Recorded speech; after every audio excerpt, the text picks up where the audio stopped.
Hey guys, this is Wendy Pinnell, broker and realtor with On Track Realty. Listen, you inherited a fixer-upper, or for whatever reason, you're living in a fixer-upper. Let's just say your home needs a lot of repairs, okay? And you want to sell it, and chances are an investor, okay, is going to make an offer to buy it.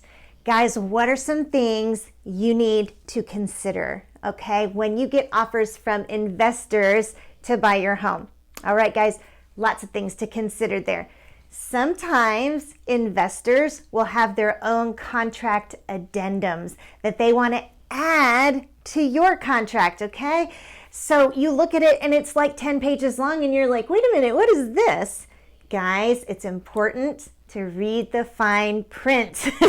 Sometimes these addendums that come from investors, they'll have things like an extra long option period.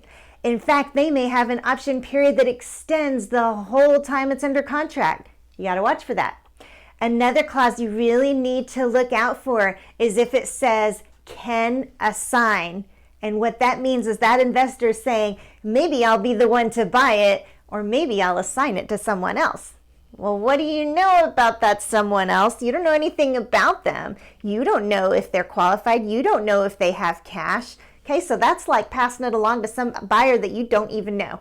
Guys, so that's a very thing you need to really be careful with, okay? Another thing you need to think about with the investor is that they're not going to be able to use the standard loans, right? If your home is a real fixer-upper, so you need to know, how are they going to pay for this? Which is a very good question. Let's just say, you say, I want proof of funds, and they give it to you, okay? It's in a company name, and they're also putting their offer in a company name. Well, guys, a company is not a living human being, so who's going to sign that contract? Well, we don't know. Make sure that whoever it is that signs that contract is an authorized signer for the LLC. Okay, guys? In other words, you want corporate documents or something to that effect to know that whoever the human being is that's signing for that company, they're an authorized signer. Okay, guys, a common thing that you will see with investors, okay, and I'm not trying to criticize my investor friends here, but it can happen and seems to happen often, is that they'll go to the end of the option period and that day hit you up with a ton of repairs. Or they'll say, I need you to come down on price. Okay, guys? And it puts a ton of pressure on you, okay? Because suddenly you're forced to make a decision and you weren't planning on coming down on price that much, okay? So that's just something to know that it can happen.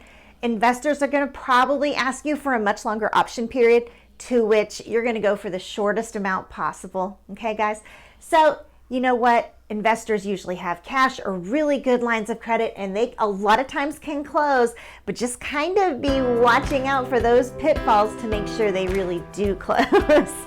All right, guys, hope that makes sense. Listen, if you liked this video, please share it with a friend, and I will talk to you guys later.